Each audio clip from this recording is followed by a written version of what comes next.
بسم اللہ الرحمن الرحیم۔ گزشتہ ہم نے درس حدیث مبارک کی عبارت وہ پڑھی تھی، جنت کے احوال اور جنت کے جو صفات ہیں وہ احادیث مبارکہ کے اندر تاجدار دو عالم عربی صلی اللہ تعالی علیہ وسلم ارشاد فرما رہے ہیں۔ یہ روایت حضرت ابو ہریرہ سے ہے رضی اللہ تعالی عنہ، فرماتے ہیں کہ اللہ تبارک و تعالی نے ارشاد فرمایا کہ میں نے اپنے بندوں کے لیے تیار کی ہے جنت لعباد الصالحین، ان بندوں کے لیے جو صالحین ہیں۔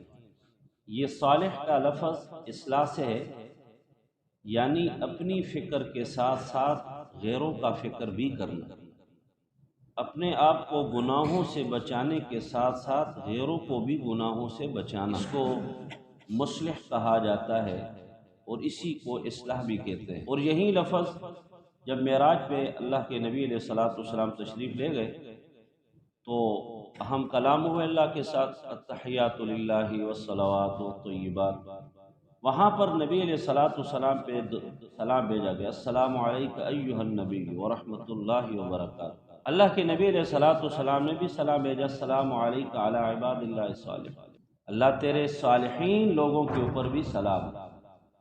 یہ وہ لوگ خوش قسمت لوگ ہوتے ہیں۔ تو اللہ تبارک و تعالی یہاں ارشاد فرماتے ہیں کہ میں نے اپنے صالحین بندوں کے لیے تیار کی ہے جنت، ایسی جنت تیار کی ہے ما لا عین رأت ولا اذن سمعت، کہ دنیا کے اندر آنکھیں تو میں نے سب لوگوں کو دی ہیں، 18,000 مخلوقاتوں کو آنکھیں دی ہیں، کیونکہ آنکھ انسان کی آنکھ ایک وقار رکھتی ہے، ایک رتبہ رکھتی ہے۔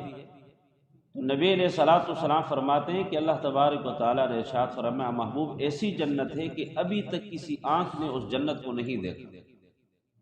دنیا کے اندر کتنی اچھی اچھی جگہ ہوتی ہے، ہم جب دیکھتے ہیں تو دل خوش ہو جاتا ہے، پانی ہے، پہاڑ ہے، سبزہ ہے، وغیرہ وغیرہ، لیکن جنت اتنی بڑی خوبصورت ہے کہ ابھی تک کسی آنکھ نے اس کو دیکھا نہیں ہے، ولا اذن سمعت، اور کسی کان نے سنا نہیں ہے وہاں پر۔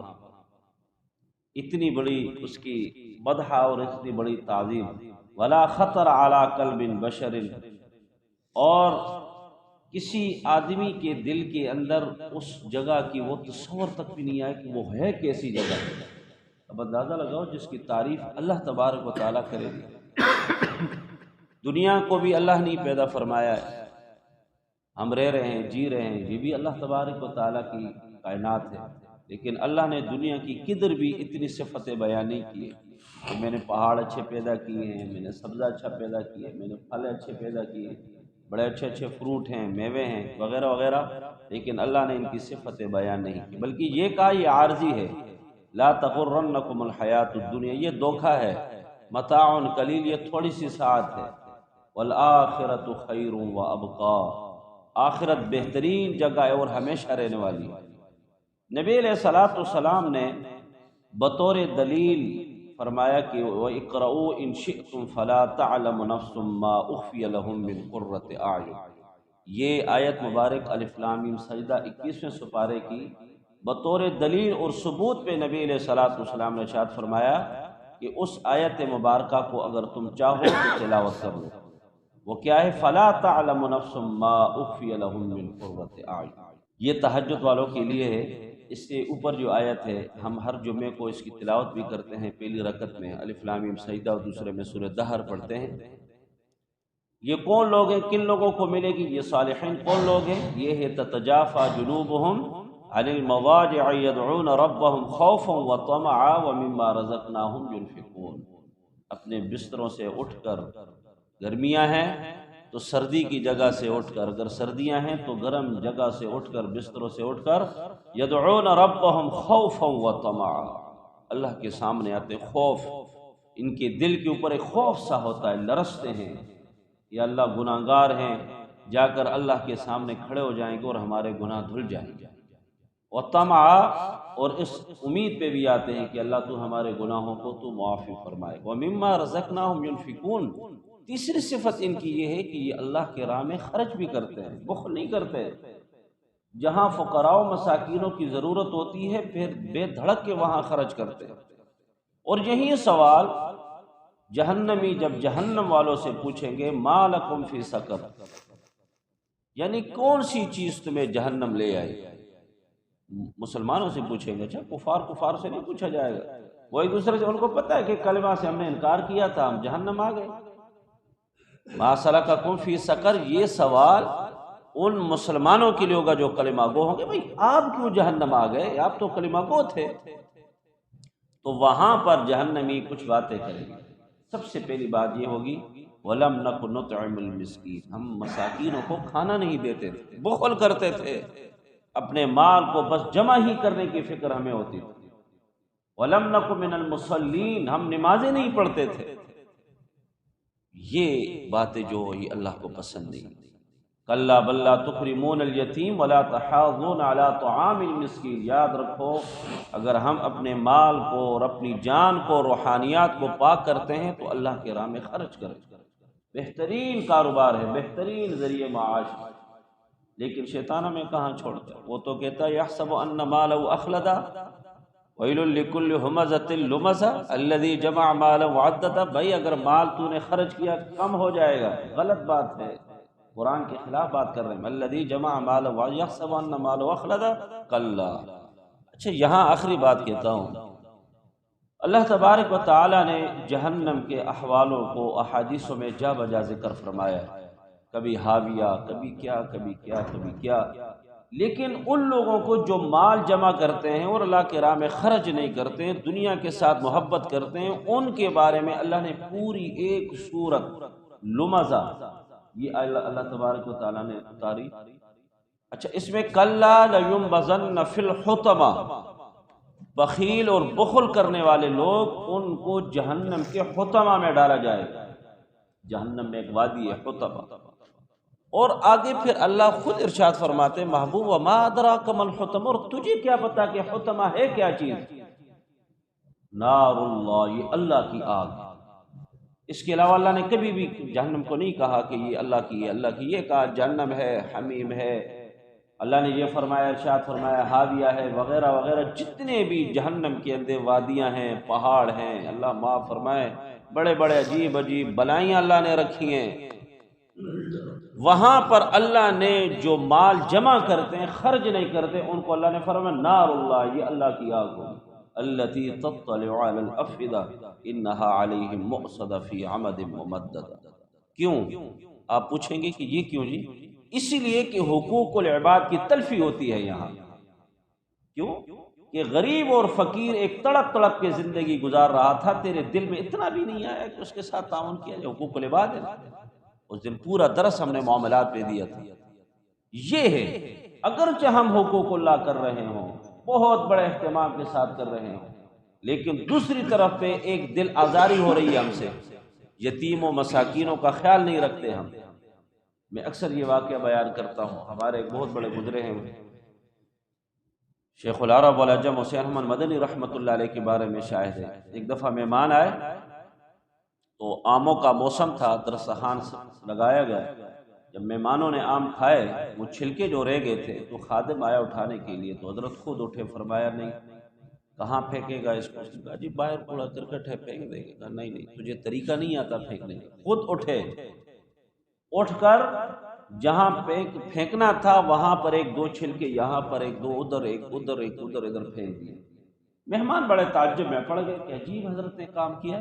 جب آ کر بیٹھ گئے تو فرمانے لگے حضرت یہ کیا ہے؟ پھینکنے تھے پھینک دیتے اسی طرح، یا خادم کو کہتے نہیں، یہاں کی ساری بستی غریب ہے، یہ سالوں سال آم نہیں کھاتے، پیسے نہیں ان کے پاس، اگر ایک ہی جگہ پر ہم آم کے چھلکے پھینک دیتے تو کوئی گزرتا اور دل میں کہتا کاش کہ میرے پاس بھی پیسے ہوتے اور میں بھی آم لے لیتا اور میں بھی کھا لیتا، تو دل آزاری ہو جاتی، اس لیے میں نے دور دور ایک دو کو پھینک دیے، چلو ایک دو کی کسی کے اوپر نظر نہیں پڑے گی، یہاں تک کہ دیکھو احتیاط ہے۔ اور ہم کیا کرتے ہیں؟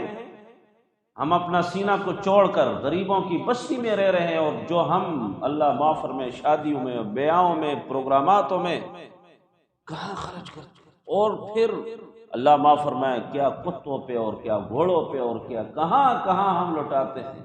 یاد رکھو یہ ساری کی ساری چیزیں پوچھی جائے گی، 4 سوالات ہوں گے، ان میں سے ایک یہ سوال بھی ہوگا کہ مال دیا تھا کہاں لٹا کے آیا ہے تو، مال دیا تھا۔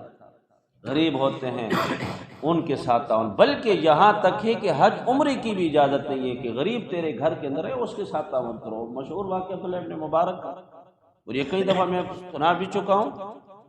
حج پہ جا رہے تھے، قافلہ تھا پورا، ایک بڑھیا تھی اور وہ ایک مردار مرغی اٹھا کر بچوں کے لیے لے کے جا رہی تھی، بھوک سے تڑپ رہے تھے۔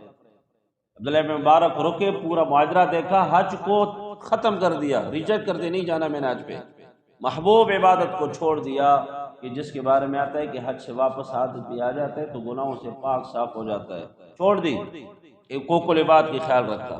پھر کیا ہوا کہ پھر اللہ تبارک و تعالیٰ نے ان کو جو منزلت دی وہ پھر آج تک ہم سنتے ہیں اور پڑھتے ہیں۔ میرے عزیزان مکرم، یہ حقوق العباد ہے کہ فلا تعلم نفس ما اخفی لهم من قرۃ اعین، کوئی بھی ایسے نہیں جانتا کہ وہ کون سی ایسی چیز چھپی ہے جو قرۃ ہے، جس سے انسان کی آنکھیں ٹھنڈک ہو جائے۔ وہ تین چیزیں ہیں، کیا ہے؟ تین۔ ایک تہجد کے وقت اٹھنا اور اللہ کا خوف رکھنا، ڈر، ہر وقت اللہ کا خوف ہو میرے جان میں، ہر وقت ایک اپنے اوپر ہم ایک خوف طاری کریں، جب گناہ کریں تو اللہ کا خوف ہو، جب نماز پڑھیں اللہ کا خوف، اللہ دیکھ رہا ہے۔ وَلَقَدْ خَلَقْنَا الْإِنسَانَ وَنَعْلَمُ مَا تُوَسْوِسُ بِهِ نَفْسُهُ، انسان تو جانتا ہے کہ تیرے دل کے اندر جو وسوسے آتے ہیں ہم ان کو بھی جانتے ہیں۔ ڈرنا چاہیے کہ میں غلط وسوسہ کر رہا ہوں، اللہ دیکھ رہا ہے۔ تو جب یہ میری کیفیت ہوگی میرے عزیزان مکرم، یاد رکھو ہمارے اعمال درست ہو جائیں گے۔ اور اکثر ہمارے دروسوں میں یہی باتیں ہوتی ہیں، حقوق العباد کی بہت خیال رکھیں، خود نہ کھائیں۔ وہ ایک ہے نا مشہور قصہ ہے صحابی، بس آخری بات کہتا ہوں، وہ ایک پائے سری تھے، گھر پہ آئے، اس نے کہا جی ہمارا گزارا تو چل رہا ہے، یہ ساتھ والے صحابہ کو دے دیں گے گھر میں، انہوں نے کہا بھیج دو۔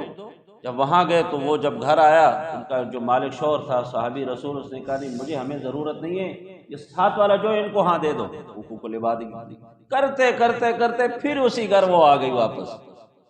جگہ احد میں نہیں دیکھتے، میدان حشر بنا ہوا تھا، صحابہ شہید تھے، تڑپ تڑپ تھے، ایتے بالماء ایتے بالماء، پانی لے آؤ، پانی مشکی سے پانی لے کے جا رہا تھا، منہ کھولا، کیونکہ سکرات الموت، یہ جو انسان کے اوپر موت کا وقت ہوتا ہے یہ حلق سوکھ جاتا ہے، جب منہ کھولا تو دور سے آواز ہے ایتے بالماء، مجھے پانی دو، اس نے منہ بند کر دینا، اس کو لے کے جاؤ، تم تو پیو، نہ اس کو پہلے لے کے جاؤ۔ یہ حقوق العباد ہے۔ خیر ہے مجھے اگر شہادت مل گئی تو مل گئی، لیکن وہ میرا مسلمان بھائی بچ جائے۔ جب وہاں پانی لے کے گئے تو دور سے آواز آئی ایتے بالماء، پانی لے آؤ، اور اس نے اپنا منہ بند کیا، اس کو لے کے جاؤ۔ جب وہ گیا وہ بھی شہید، دوسرے کے پاس ہے وہ بھی شہید۔ یہ امت کو بتانے کے لیے اپنی جان تو دے دی لیکن حقوق العباد کی تلفی نہیں کی۔ اور آج ہم کیا کرتے ہیں؟ اللہ معاف فرمائے، جس کی جہاں جو بس آئے وہاں پر ہم کرتے ہیں۔ ہم کہتے ہیں کرپشن ختم ہو جائے، کرپشن ختم ہو جائے، کرپشن یہ ختم نہیں ہوتا، کرپشن صرف تلوار کے ذریعے سے ختم ہوگا، صرف جہاد کے ذریعے سے ختم ہوگا، ایسے نہیں ہوتا۔ یہ بیانوں پر اور بڑے بڑے منصوبے پہ اور دھرنوں پہ نہیں ہوتا، یہ نظام آتا ہے جہاد پہ آتا ہے، اللہ تبارک و تعالیٰ کے پھر وہ چیز نافذ ہوتی ہے۔ ہمارے پاس افغانستان کی بڑی مثال موجود ہے، جو کہ نہیں وہیں قانون نافذ اسلام کا تھا، اللہ لے آئے۔ بڑے بڑے طاقتوں کو اللہ نے ان کو ایسی شکست دی کہ تاریخ بھی انشاءاللہ الذی لکھے گی ان کی، یہ بھی حشر کے میدان میں لائی جائے گی۔